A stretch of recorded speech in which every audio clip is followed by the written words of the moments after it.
If you were born between 1945 and 1965, watch this video until end. What you are about to hear is not motivation. It is recognition.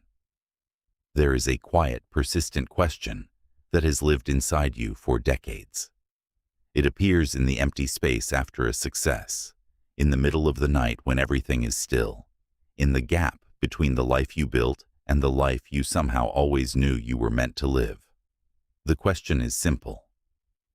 Why has it always felt like my existence was supposed to matter more than this? Carl Jung spent the final years of his life studying something most people still do not know about. In private conversations with his closest students, he spoke of a specific wave of souls that would arrive on Earth between 1945 and 1965. He did not call them special. He called them necessary. According to Jung, these souls did not come by chance. They accepted a soul contract before incarnation. They carried unfinished work from previous lifetimes and a karmic weight large enough to shape the direction of humanity. And the most serious part of his message was this. This lifetime is the last opportunity they will be given on Earth to complete it. The Hinge generation Jung named those born in that 20-year window the Hinge generation. You are not fully of the old world and not fully of the new. You stand exactly at the point where one age ends and another begins. That position is the most difficult and the most important place a soul can occupy. You were born into the ashes of the Second World War. You watched the world rebuild itself, then tear itself open again through ideology, technology, and constant change. You lived the shift from rotary phones to smartphones, from one television channel to an entire planet in your pocket. None of that was random. Your soul chose this exact window because it knew the turbulence would be extreme and necessary.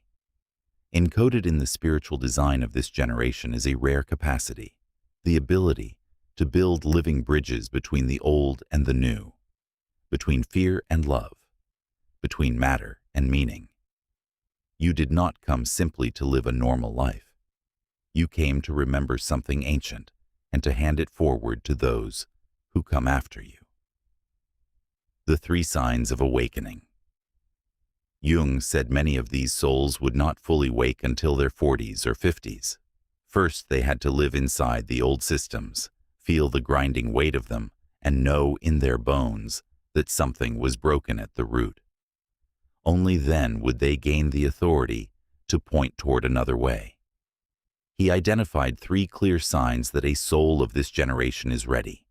A deep existential crisis that forces you to question everything you once believed.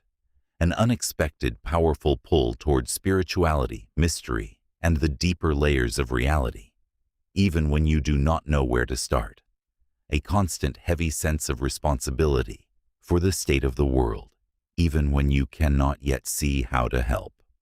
If all 3 have lived inside you, this is not coincidence. It is confirmation. 2 missions inside one generation. Jung went further. He divided the 20 years into 2 distinct groups. Those born between 1945 and 1950 are the memory carriers. You arrived carrying the remembrance of what the world was before the Great Disconnection. Your work is to keep that pure knowing alive and to transmit it. Those born between 1951 and 1965 are the system healers and consciousness activators. You came to see which structures have decayed beyond repair, to work on them at the root, and to awaken others, sometimes with uncomfortable force, before the larger shift arrives. The final cycle Jung was clear. For many of you, this is the last incarnation on Earth in which this particular mission can be completed. Souls do not return endlessly. There is a natural limit. When the cycle closes, the soul continues its evolution in higher dimensions, but the specific work undertaken for humanity remains unfinished if it is not done now. These same souls have appeared at every major fracture point in history. The rise and fall of early civilizations, the collapse of empires, the Enlightenment. They tried again and again to guide the turning. They often failed because human fear and free will proved stronger than their efforts. With each lifetime, they gained new capacity and deeper wisdom. They never fully finished the work until this lifetime.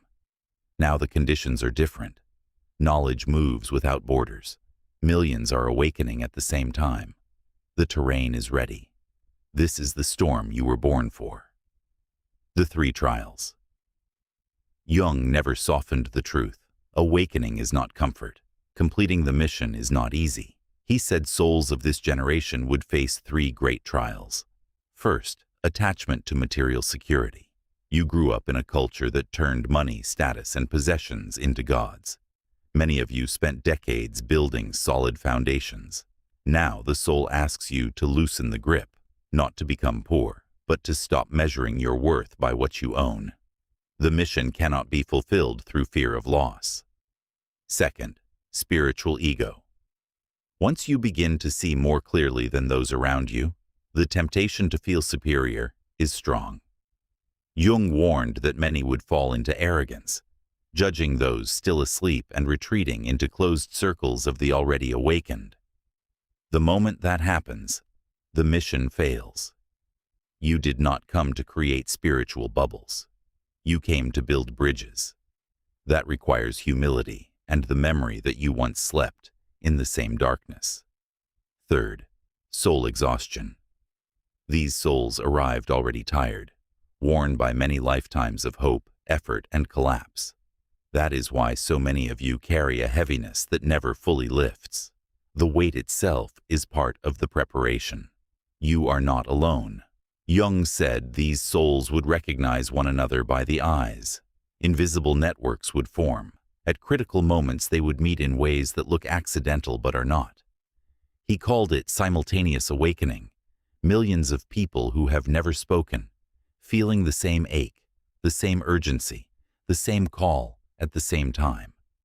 If you have noticed more of these people appearing in your life in recent years, that is not chance. It is the activation already underway. You do not need to be famous. You do not need special powers. From the outside, most of these souls look ordinary, working jobs, raising families, moving through the world unnoticed.